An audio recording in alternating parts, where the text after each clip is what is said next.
होली का त्यौहार मुख्य रूप से रंगों का त्यौहार होता है और इस दिन का हिंदू धर्म में विशेष महत्व है।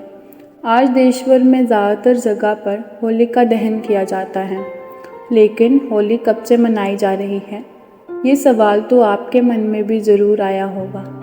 क्या आप ये जानते हैं कि होली आज से 39 लाख वर्ष पहले, यानी रामकृष्ण के काल से भी पहले, सतयुग से मनाई जा रही है।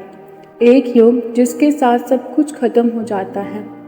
होली उसे पार कर कर भी दूसरे युगों में प्रवेश करते हुए कलयुग में भी ना सिर्फ हमारी खुशियों का कारण है, बल्कि ये संदेश देने में भी सक्षम है कि हर बुराई का अंत निश्चित है। इस बारे में भी कई कहानियाँ प्रचलित हैं, किंतु सबसे पुरानी और प्रचलित कथा सतयुग को ही माना जाता है।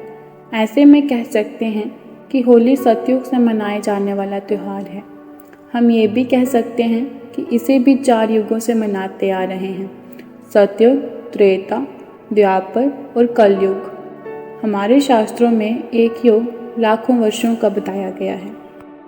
सतयुग करीब 17,28,000 वर्ष, त्रेता युग 12,96,000 वर्ष, द्वापर युग 8,64,000 वर्ष, तो कलयुग 4,32,000 वर्ष का होता है। इस हिसाब से ये गणना की गई कि होली 39 लाख वर्ष पहले सतयुग के समय से मनाई जा रही है। तब भगवान ने नरसिंह अवतार लिया था और हिरण्यकश्यप का वध किया था। इसके साथ ही विष्णु भगवान संतुलन बनाए रखने के लिए भी समय समय पर धरती पर अवतार लेते रहते हैं। गरुड़ पुराण में भगवान विष्णु के 10 अवतारों का जिक्र भी किया गया है। सतयुग में उन्होंने मत्स्य, हयग्रीव, कूर्म, बारह और नरसिंह अवतार लिया था, तो त्रेता में वामन, परशुराम और श्री राम का। द्वापर में वे श्री कृष्ण रूप में भक्तों के बीच में आए और अब कलयुग में वे कलिंगी अवतार लेंगे। फिर समय कलयुग और सतयुग के संधि काल का होगा। अभी तो कलयुग की शुरुआत ही हुई है। प्रभु अपने सभी अवतारों में दुष्टों का संहार करते हैं और अपनी लीलाओं से जीवन जीने का तरीका भी सिखाते हैं। होली का त्यौहार भी कुछ ऐसा ही है, जिसका आरंभ सतयुग में भगवान के नरसिंह अवतार के समय हुआ था। होली का त्यौहार 2 दिनों तक मनाया जाता है, जिसमें पहले दिन होलिका दहन किया जाता है, जिसे छोटी होली भी कहा जाता है, और दूसरे दिन रंगों का त्यौहार होता है, जिसमें लोग मिलजुल कर रंग खेलते हैं और खुशियाँ मनाते हैं। पानी के गुब्बारों और पिचकारी से बहुत पहले से ही होली खेलने की परंपरा चली आ रही है। बहुत पहले होली केवल हिंदू धर्म का ही त्यौहार था, लेकिन अब ये दुनिया भर में एक उत्सव की तरह मनाया जाता है। भारत के सबसे प्राचीन त्योहारों में से एक होली को होलिका के नाम से भी जाना जाता था।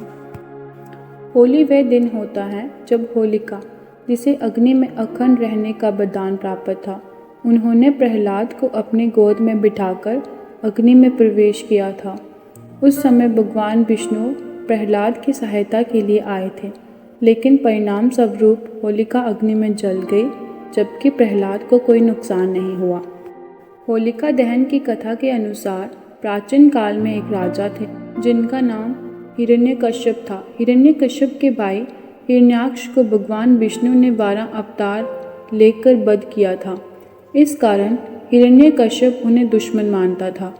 हिरण्यकश्यप का विवाह कयाधु से हुआ था, जिससे उसे प्रहलाद नामक पुत्र की प्राप्ति हुई। हिरण्यकश्यप ने मनचाहे वरदान के लिए ब्रह्मा की तपस्या शुरू की। इस दौरान देवताओं ने उसकी नगरी पर आक्रमण कर दिया और वहां अपना शासन स्थापित कर लिया। उस समय देवऋषि नारद मुनि ने कयाधु की रक्षा की और अपने आश्रम में स्थान लिया। वहीं पर हिरण्यकश्यप के पुत्र प्रहलाद का जन्म हुआ। देवऋषि नारद मुनि की संगत में रहने के कारण प्रहलाद भगवान विष्णु का भक्त बन गया। उधर कई वर्षों तक तपस्या के बाद हिरण्यकश्यप को ब्रह्मा ने दर्शन दिए। हिरण्यकश्यप ने वरदान मांगा कि मेरी मृत्यु मनुष्य या पशु के हाथों ना हो, ना किसी अस्त्र शस्त्र से, ना दिन व रात में, ना भवन के बाहर और ना ही अंदर, ना भूमि ना आकाश में। तो कुल मिलाकर अपनी समझ में उसने अमरता का वरदान ही मांगा था। ब्रह्मा ने उसे ये वरदान दे दिया, किंतु इसके बाद वह निर्कुंज हो गया वह ऋषि मुनियों की हत्या करवाने लगा और स्वयं को भगवान घोषित कर दिया। तो स्वयं उसका पुत्र प्रहलाद विष्णु भक्ति में लीन रहता था। ये बात हिरण्यकश्यप को पता चली तो वह गुस्से से फूट पड़ा। बार बार समझाने के बाद भी प्रहलाद ने जिद नहीं छोड़ी तो उसने उसे मारने का फैसला कर लिया। उसने प्रहलाद को कई तरीकों से मारने का प्रयास भी किया। हिरण्यकश्यप की एक बहन थी होलिका। होलिका को भी भगवान ब्रह्मा से एक वरदान मिला था, ये कि उसे अग्नि नहीं जला सकती। हिरण्यकश्यप ने होलिका को कहा कि वह प्रहलाद को अपनी गोद में लेकर अग्नि में बैठ जाए ताकि प्रहलाद भाग ना सके और वह उसी अग्नि में जलकर खाक हो जाए। होलिका ने किया तो ऐसा ही, किंतु वह खुद भस्म हो गई, पर प्रहलाद बच गया। कहा जाता है कि होलिका के एक वस्त्र में ना जलने की शक्तियाँ समाहित थीं, किंतु भगवान विष्णु की कृपा से चली तेज आंधी से वह वस्त्र होलिका से हटकर प्रहलाद के शरीर से लिपट गया था। होलिका के जलने और प्रहलाद के बच जाने पर नगरवासियों ने उत्सव मनाया, जिसे छोटी होली के नाम में भी जाना जाता है। इसके बाद जब ये बात फैली तो विष्णु भक्तों ने अगले दिन और भी भव्य तरीके से उत्सव मनाया। होलिका से जुड़ा होने के कारण आगे इस उत्सव का नाम ही होली पड़ गया। उधर हिरण्यकश्यप ने प्रहलाद को मारने के लिए उसे एक खंभे में बांध दिया। वह प्रहलाद को मारने ही वाला था कि भगवान विष्णु खंभा फाड़कर नरसिंह अवतार में प्रकट हो गए। उन्होंने हिरण्यकश्यप को उसके भवन की चौखट पर ले जाकर संध्या के समय अपने गोद में रखकर नाखूनों की सहायता से उसका वध कर दिया। इस तरह ब्रह्मा का वरदान भी नहीं टूटा और हिरण्यकश्यप का अंत भी नहीं हो गया। भगवान ने भक्त प्रहलाद को उसका उत्तराधिकारी बना दिया और तभी से होलिका दहन का प्रचलन शुरू हुआ और होलिका की अग्नि में बुराइयों के समाप्त होने के कारण खुशियां मनाने के लिए अगले दिन रंग खेलने की प्रथा शुरू हुई। सबसे प्रचलित कथा सतयुग में होलिका दहन की ही मानी गई है, लेकिन बाद के युगों में ये उत्सव अलग अलग समय पर मनाया जाता रहा और इससे अन्य कथाएं भी जुड़ती गई। होली की एक कहानी कामदेव की भी है। कहा जाता है कि इंद्र ने कामदेव को भगवान शिव की तपस्या भंग करने का आदेश दिया, तो कामदेव ने उसी समय बसंत को याद किया और अपनी माया से बसंत का प्रभाव फैलाया। इससे सारे जगत के प्राणी कामोहित हो गए। कामदेव का शिव को मोहित करने का ये प्रयास होली तक चला। होली के दिन भगवान शिव की तपस्या भंग हुई। उन्होंने रोष में आकर कामदेव को भस्म कर दिया और ये संदेश दिया कि होली पर मोह, इच्छा, लालच, धन, मद इनको अपने ऊपर हावी ना होने दें। तब से होली पर बसंत उत्सव तथा होली जलाने की परंपरा शुरू हुई। इस घटना के बाद शिवजी ने माता पार्वती से विवाह की सम्मति दी, जिससे सभी देवी देवताओं, शिवगणों, मनुष्यों में हर्षोल्लास फैल गया। उन्होंने एक दूसरे पर रंग गुलाल उड़ाकर जोरदार उत्सव मनाया, जो आज होली के रूप में घर घर मनाया जाता है। होली से जुड़ी एक और कहानी सामने आई महाभारत काल, यानी द्वापर में युधिष्ठिर को प्रभु श्री कृष्ण ने एक और कहानी सुनाई कि एक बार श्री राम के पूर्वज रघु के शासन में एक असुर महिला थी। उसे कोई नहीं मार सकता था क्योंकि उसे एक वरदान था। तो एक दिन गुरु वशिष्ठ ने बताया कि उसे कैसे मारा जा सकता है। यदि बच्चे अपने हाथ में लकड़ी के छोटे छोटे टुकड़े लेकर शहर के बाहरी इलाकों के पास चले जाएं और सूखे घास के साथ उनका ढेर लगाकर जला दें, फिर उसके चारों ओर परिक्रमा करें, नृत्य करें, ताली बजाएं, गाना गाएं और नगाड़े बजाएं, तो उस असुर महिला को मारा जा सकता है। फिर ऐसा ही किया गया और वह असुर मारी गई।